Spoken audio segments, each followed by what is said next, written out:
मैं आज अपना सौभाग्य समझती हूं कि आज जिस आर्य महिला सम्मेलन में मुझे मुख्य अतिथि के रूप में बुलाया गया है और मंच पर उपस्थित आज की अध्यक्षता कर रही किरण चोपड़ा जी, मंच पर बहुत सारी मेरी बहनें आर्य वीरांगनाओं को मैं प्रणाम करती हूं। ये मेरा क्षेत्र है, मेरा पार्लियामेंट्री क्षेत्र है। जिस मैदान में आप यहां बैठी हैं, इसलिए मुझे अपने तहे दिल से आप सबको शुभकामनाएं भी देती हूं और आपको प्रणाम भी करती हूं। मैं जानती हूं कि इनका जो आर्य समाज है उसके बारे में जिस तरह से मैं जब से आई हूं, बहुत विस्तार से उसके इतिहास के बारे में बताया गया। मंच पर बैठने वाली मेरी बहनें और इससे पहले जो आर्य भाई बैठे थे, उन सब ने अपने शब्दों में बहुत अच्छी तरह से भारत के इतिहास को, आर्य समाज के इतिहास को, स्वामी दयानंद महर्षि जो एक महान आत्मा हुए हैं, महात्मा जिसे महान आत्मा की बात कहते हैं, उन्होंने जो संदेश भारत में दिया, भारत की कुरीतियों को दूर करने के लिए, महिलाओं को आगे बढ़ने के लिए, महिलाओं को सशक्त करने के लिए, महिलाओं को कौन से कायदे कानून बना के हमें उन्हें आगे बढ़ने के लिए प्रोत्साहित करना है,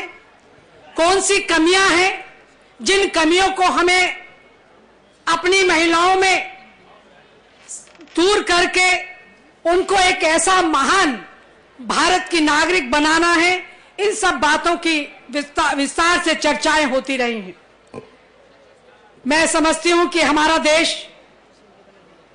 एक महानतम देश है, जो विश्व की संस्कृतियों में जिस भारत की संस्कृति को सर्वोच्च स्थान दिया जाता है, जहां चारों वेदों का जो हमारा निष्कर्ष है वो भारत की बुनियाद में भरा है। भारत की इमारत उन्हीं वेदों के सारांश पे खड़ी है, जिसमें महिलाएं, पुरुष, बच्चे, बुजुर्ग,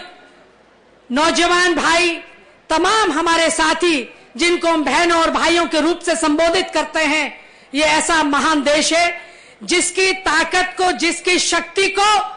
विश्व ने प्रथम श्रेणी में रखा है। वो मेरा भारत महान है और उस महान भारत में तमाम महिलाओं को मैं प्रणाम करती हूं। मैं वो जगत जननी देवी स्वरूपा दुर्गा के रूप में जिन महिलाओं ने अपने आप को और इन वीरांगनाओं को, आर्य वीरांगनाएं जो यहां पे अभी मौजूद हैं, और ये सभी संचालक जिन्होंने मंच को संजोया है, संचालन किया है, मैं आपको भी अपनी ओर से, अपनी सरकार की ओर से शुभकामनाएं देती हूं कि एक ऐसा संदेश हमारे देश में जाए कि जिस देश में हमेशा से महिलाओं का सम्मान हुआ है, लेकिन आज कुछ चीजें जब अखबारों में पढ़ती हूं, महिलाओं को किस तरह से जगह जगह पे प्रताड़ना है, डोमेस्टिक वायलेंस की बात आती है, दहेज प्रथा की बात आती है, कार्य क्षेत्र में उत्पीड़न की बात आती है, महिलाओं को घर में मान सम्मान पूरा नहीं दिया जाए, तो वो हमारा देश की जो संस्कृति है वो बिखरती चली जाएगी। और इसीलिए मैं आपसे एक बात शेयर करना चाहती हूं। भारत सरकार में मंत्री होने के नाते जो अभी मैंने महिलाओं के लिए कुछ कानून बनाए, कुछ पहले से बने हैं, जैसे दहेज प्रथा का उन्मूलन की बात है, हमने डोमेस्टिक वायलेंस की बात कही कि वो कानून बना, protection of women from sexual harassment at workplace बनाया, protection of child from sexual offence, ये कानून बन चुका है और उस कानून को बताने की जरूरत नहीं है। ये हमारी संस्कृति में, हमारे खून में है। हमारी संस्कृति से ओतप्रोत वो भारत की महिलाएं यदि सशक्त होती हैं तो भारत और तरक्की से आगे जाएगा और मजबूती से आगे जाएगा। इसलिए महिलाओं को सशक्त करना, महिलाओं के लिए इस तरह के सम्मेलन आयोजन करना बहुत ही जरूरी है। मैं ये जानती हूं कि जिन महिलाओं को सशक्त करने की बात हम करते हैं, हर क्षेत्र में, चाहे महिलाएं ग्रामीण क्षेत्र में रहती हो या अर्बन क्षेत्र में रहती हो, वो खेतों में काम करने वाली महिलाएं हैं, वो सरकारी कर्मचारी हैं, वो आईएएस ऑफिसर है या आईपीएस ऑफिसर है, वो छोटे से छोटा और बड़े से बड़ा जो भी काम करती है बड़ी लगन और शक्ति के साथ करती है। और सबसे पहली शक्ति तो उसके घर में दिखाई देती है। जिस घर में मां की पूजा होती है, बहन की पूजा होती है, पत्नी का सम्मान होता है, बेटी का सम्मान होता है, वो घर स्वर्ग की तरह होता है। और जब एक एक घर स्वर्ग बनेगा तो भारतवर्ष हमारा स्वर्ग बनेगा। ये आप अपने मन में विचार कर लीजिए, ये सोचना होगा हमें। आज हम कहां खड़े हैं? स्वामी दयानंद सरस्वती जी ने जो कुरीतियां हमारे भीतर से बाहर करी, प्रथा को खत्म किया, हमारे आने वाली पीढ़ी को सशक्त करने की बात कही, मुझे वो बात भी याद आती है जब स्वतंत्रता की आजादी की लड़ाई में हमने शुरू किया था। 1857 में जब तलवार उठाई थी, वो भी झांसी की रानी एक वीरांगना थी, और तभी छोटे छोटे बच्चों के मुख से सुनी है, मैंने भी पढ़ी है, चमक उठी सन 57 में वो तलवार पुरानी थी, खूब लड़ी मर्दानी वो तो झांसी वाली रानी थी, बुंदेले हर बोलो के मुख हमने सुनी कहानी थी, खूब लड़ी मर्दानी वो तो झांसी वाली रानी थी। ऐसी रानियां हमारे देश में आज भी वो वीरांगनाएं हैं जो देश में प्रचलित कुप्रथाएं, महिलाओं के प्रति अत्याचार, महिलाओं के प्रति अन्याय सहन नहीं करेंगे। और उसके लिए अहिंसा मैसेंजर बन के गली गली मोहल्ले मोहल्ले ये महिलाएं जाएंगी, और जहां महिलाएं प्रताड़ित हैं उन सब को निकाल के अपनी ज्योति से उनकी ज्योत जगाएंगी और अंधेरी जगहों में एक उजियाला फैलाएंगी। ये महिलाओं का सशक्तिकरण है, ये महिलाओं की ताकत है। जहां महिला को दुर्गा के रूप में देखा है, जहां महिलाएं मां के रूप में सब कुछ न्यौछावर करने के लिए तैयार हो जाती है, धरती मां जिसको मां कहते हैं,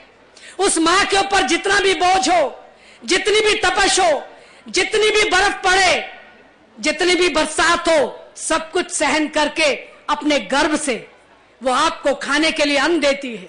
फल देती है, सब्जियां देती है, नदियां बहती हैं, पहाड़ चट्टान की तरह खड़े हैं हमारी रक्षा करने के लिए। वो मां का रूप और स्वरूप है। और यदि उस मां के रूप और स्वरूप को बिगाड़ने की किसी ने कोशिश की तो ये वीरांगनाएं कभी सहन नहीं करेंगी, और करोड़ों करोड़ों में वीरांगनाएं बनके अपने हाथ में इसका झंडा उठा के, जिस तरह से वीरांगनाएं हैं देश को सशक्त करने के लिए, देश का नाम रोशन करने के लिए, देश को आगे बढ़ाने के लिए हमें आगे बढ़ना होगा। दूसरी बात मैं महिलाओं से कहना चाहूंगी कि घर को स्वर्ग बनाना आपका काम है। बड़ों का सम्मान करना, इज्जत करना, अपने बुजुर्गों का सम्मान करना, उनकी देखभाल करना, उनकी सुरक्षा करना, अपने बच्चों को अच्छी शिक्षा देना, बच्चों को शिक्षा देना कि बुजुर्गों का आशीर्वाद लें, उनके चरण स्पर्श करके उनसे ज्ञान लें। वो ज्ञान जो उन्होंने अपने जीवन में अर्जित किया है, वो ज्ञान जो अपने प्रैक्टिकल जीवन में उन्होंने समझा है, संजोया है, वो आने वाली पीढ़ी को देना चाहते हैं। और यदि हम उनका सम्मान करेंगे, उनके मन से जो दुआएं निकलेंगी वो ईश्वर की दुआ से कहीं ज्यादा होती है। ईश्वर का तो किसी ने देखा या नहीं देखा, लेकिन महान आत्माओं को, अपने माता पिता को, अपने दादा दादी को, अपने नाना नानी को, अपने बुजुर्गों को हमने स्वयं साक्षात बैठे देखा है। वो कभी गलत रास्ता नहीं बताते हैं, वो एक आपको अच्छा रास्ता बताते हैं। उस रास्ते पे चलेंगे तो हम अपने देश को और ऊंचाइयों की ओर ले जाएंगे। ये हमारे अंदर शक्ति है। जिस महिला को मान सम्मान देते हैं, लेकिन आज जो इतने अत्याचार हैं, रेप केसेस हैं, किस तरह से ट्रैफिकिंग है, किस तरह अन्याय महिलाओं के साथ होता है, यदि महिलाओं के साथ इस तरह होता रहा ये दुराचार, तभी मैं महिलाओं को एक आह्वान देती हूं और मैं कोशिश करती हूं कि मैं अपनी सरकार से अहिंसा मैसेंजर के रूप में हर जगह पे मैसेंजर खड़े करूंगी जो इन बुराइयों से लड़ेगा और इन बुराइयों को अपने घरों से बाहर निकाल के फेंकेगा, और वो सशक्त महिलाएं बन के भारत को और ऊंचाइयों की ओर ले जाएंगी। जिस कन्या का हम कन्या के रूप में पूजा करते हैं और कहीं कन्या की बेदर्द हत्या करते हैं, फीमेल फिटिसाइड की बात करते हैं, महिला के गर्भ में पलने वाले बच्ची को यदि गर्भ में मार दिया जाए तो कैसे आर्य वीरांगनाएं बनेंगी, कैसे महिला कि हम पूजा करेंगे, वो महिला एक आत्मा, महान आत्मा बन के, दुर्गा का रूप बन के पैदा होगी। तो मैं ये कहना चाहती हूं, ये मेरा एक संदेश भी है कि हमें तमाम परिवारों में महिलाओं का आदर मान सम्मान करना, बच्चों को आगे बढ़ने देना, बच्चों को जन्म देने देना, क्योंकि डिक्लाइनिंग चाइल्ड सेक्स रेशो का जो हमारा समानांतर है वो नहीं हो पा रहा है, उसमें बहुत गैप हो गया है। मेल और फीमेल चाइल्ड में बहुत गैप है और उसको दूर करने की शक्ति भी इन्हीं महिलाओं में है, जो इसके खिलाफ आवाज उठाएंगी, बच्ची को पैदा होने देंगी और हमारा ये वातावरण है वो सुधरता रहे, बढ़ता रहे। भारत की जो हमारी आंतरिक शक्ति है वो शक्ति बढ़ती रहे। जब महिला और पुरुष दोनों मिल के कदम से कदम मिला के इस देश को आगे बढ़ाएंगी तो ये देश आगे बढ़ेगा, देश की कुरीतियां खत्म होगी, देश में एक अच्छा वातावरण बनेगा और हमारी ऐसी वीरांगनाएं पैदा होंगी। जैसे मैंने कहा 1857 में जिसने पहली तलवार उठाई थी, आज भी अत्याचारों के खिलाफ, बुराइयों के खिलाफ इन्हीं आर्य महिलाओं को तलवार उठानी होगी और अपने उस कलम की तलवार से उस चीज को खत्म करना होगा जो बुराइयां हमारे देश में है। मैंने शब्दों के साथ तमाम यहाँ के आयोजकों को, यहाँ के जो आज की अध्यक्षता कर रही हैं किरण जी को, यहाँ के तमाम बैठी हुई मेरी बहनें इस दिल्ली की राजधानी में आई हैं, बहुत सारे क्षेत्रों से, विदेशों से, मैं उन सबका मान सम्मान करती हूं। अपनी ओर से शुभकामनाएं अपने दिल से देती हूं कि इसी तरह से इन कार्यक्रमों को आगे बढ़ाते जाएं, जिससे एक ज्योति से अनेकों ज्योति जले और वो एक बड़ी मशाल बनके इस भारत की जमीन पे हम ये देख सकते हैं कि जिस तरह से सम्मान हमारी महिला को मिलता रहा है वो सम्मान बरकरार रहे और महिलाओं का सम्मान करते हुए अपने देश को आगे हम बढ़ाते जाएं। धन्यवाद। जय हिंद।